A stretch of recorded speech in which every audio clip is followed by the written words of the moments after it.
prends la boussole. Ben tiens, Raymond. Oui, vas-y. Quand on remontera de l'autre côté, on va te montrer l'hôtel aux frères où on a été manger à la terrassière, tu sais. Ouais.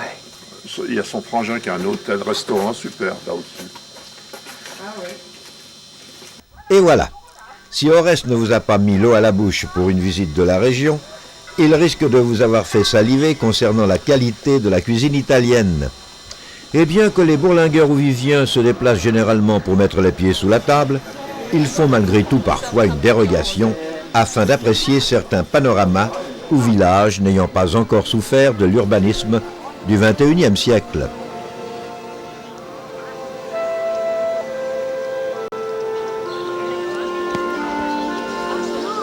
Oreste, qui tient à nous mettre en appétit, nous fait emprunter un chemin de croix escarpé devant nous conduire sur un plateau où se trouvent 21 chapelles érigées entre le XVIe et XVIIIe siècle. Denise refusant de le faire sur les genoux et Robert n'en voyant pas le bout de ce chemin, ils sont donc restés tous deux au bord du lac pour prendre l'apéritif. Quant au caméraman essoufflé, vous pensez bien qu'il n'a pas sorti son caméscope pour filmer l'accès, tout au plus il croque au passage une œuvre d'art suggestive ou jette un coup d'œil sur l'île Saint-Jules dont la visite lui semble nettement moins, mais alors vraiment nettement moins fatigante.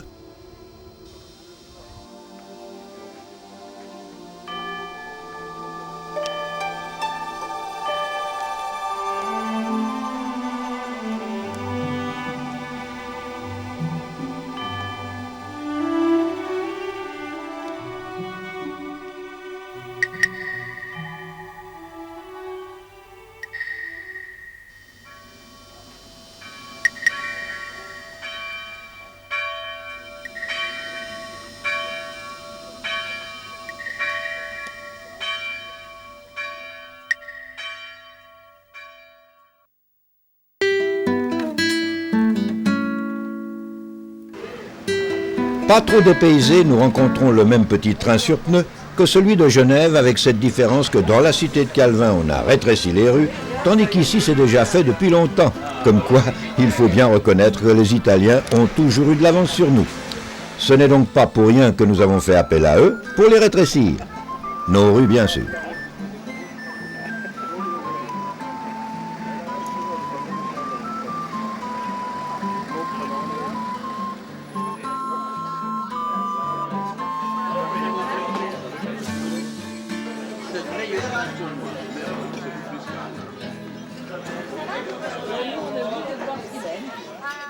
Voilà, on va malgré tout mettre les pieds sous la table en admirant le lac que le titre vous a indiqué, car il va de soi que nous nous sommes déplacés pour l'admirer, ce lac. Alors je vais vous laisser le découvrir en images et pour celles et ceux qui désireraient des précisions, je leur laisserai le soin de contacter Albert Poletti, qui reste intarissable sur le sujet car c'est le seul, à ma connaissance, qui peut avantageusement compléter le guide Michelin.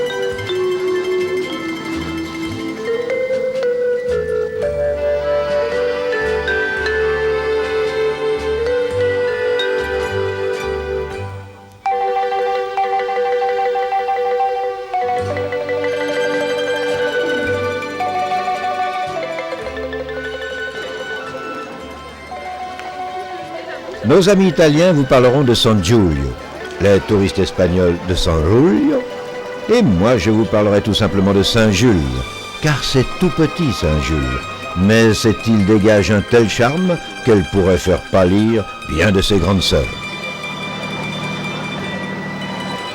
Évidemment, il faut emprunter une embarcation pour s'y rendre et, comme nous sommes le 15 août, les traversées ont une fréquence sensiblement plus élevée que de coutume.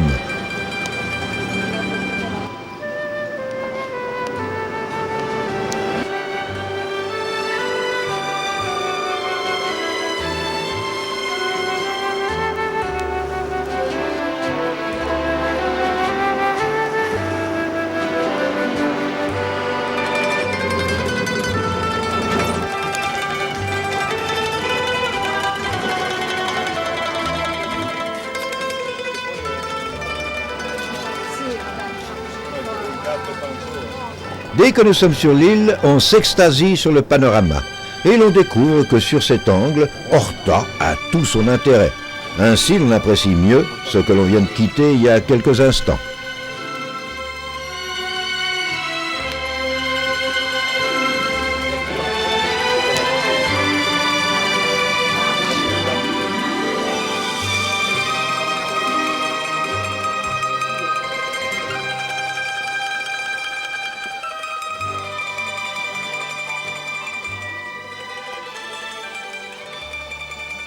L'île est petite et les magasins sont suffisamment grands pour que l'on s'y attarde.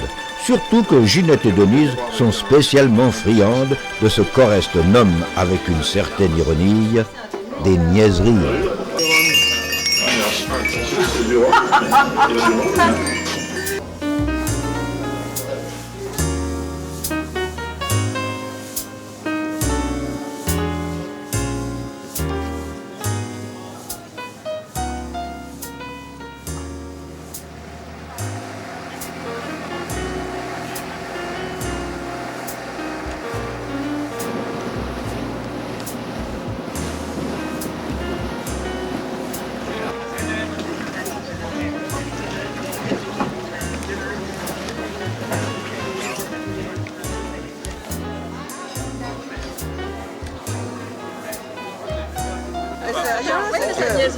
C'est la deuxième niaiserie.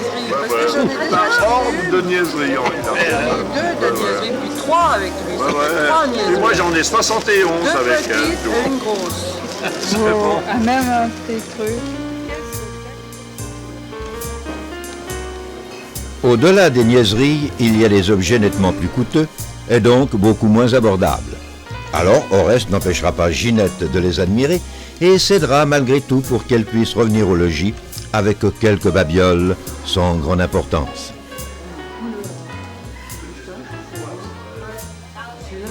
Beaucoup plus tolérant en ce qui concerne les plaisirs de la table, Oreste ne manque pas de nous faire découvrir les petits restaurants de la région où les plats n'ont d'égal que le cadre vous invitant à flâner autant qu'à déguster. Des spaghettis,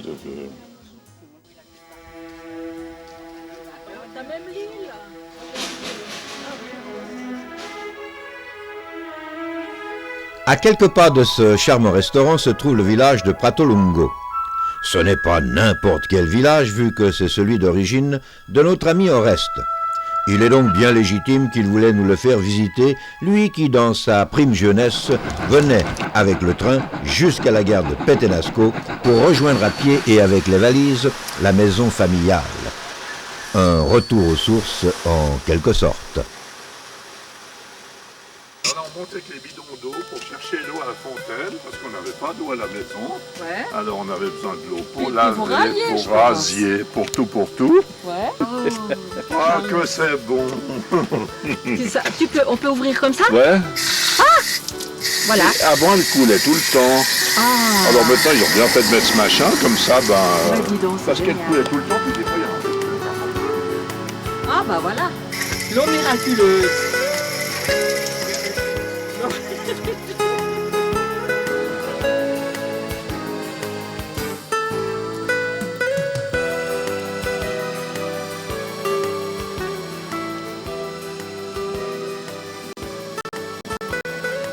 Et voici la maison familiale où Esther et Camille aiment bien venir passer quelques jours, quelques fois dans l'année, pour retrouver leurs sources.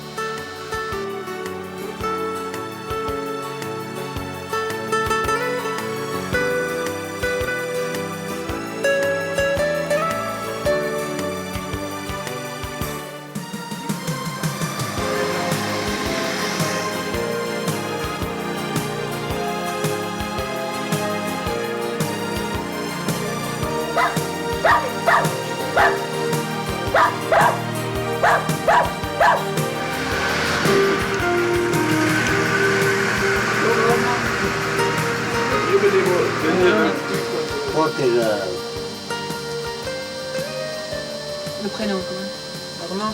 Armando. Armando. Mi abitava là. mio cugino. È il suo papà, avete conosciuto il papà di Armando? Ma forse sì. Come si dice? Si chiamava Luigi. Non mi ricordo più No, bene. fa lontano. Sì. Dentro c'è il Camillo. Capito? Camillo. Con la sua donna. Sì, era qua. Sì, pochi giorni fa. 8 giorni fa? Sì. No, forse sì, 8 giorni fa era ancora qua. E mio povero papà lavorava là dai forti. Ah sì, come si chiamava? Carlo, Carlo come? Fazzini Carlo. Mazzini. Ma fa lontano già. Dal 1930 però. Ah sì, quando l'ha cominciata allora c'era anche il prima testa che era con lui. Va un po' meglio adesso. Difficile da... Et voilà la table où on s'asseyait quand on venait en vacances. Voilà.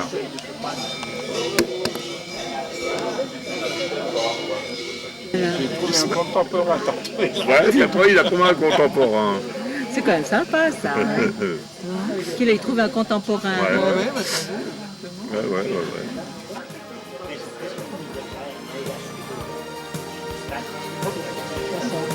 Ah, mais... L'Angex de la salle 2004.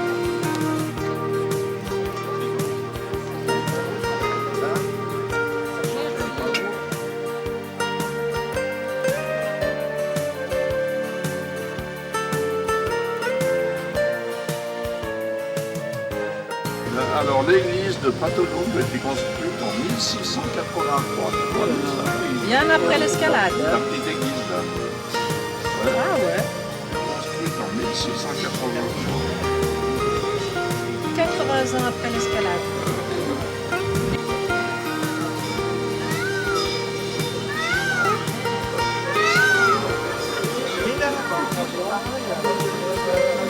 Il est temps maintenant de quitter cette belle région et pour nous qui venons de la découvrir, de promettre d'y revenir, ne serait-ce que pour acheter quelques niaiseries et profiter des petits plats régionaux dont l'odeur nous poursuit encore.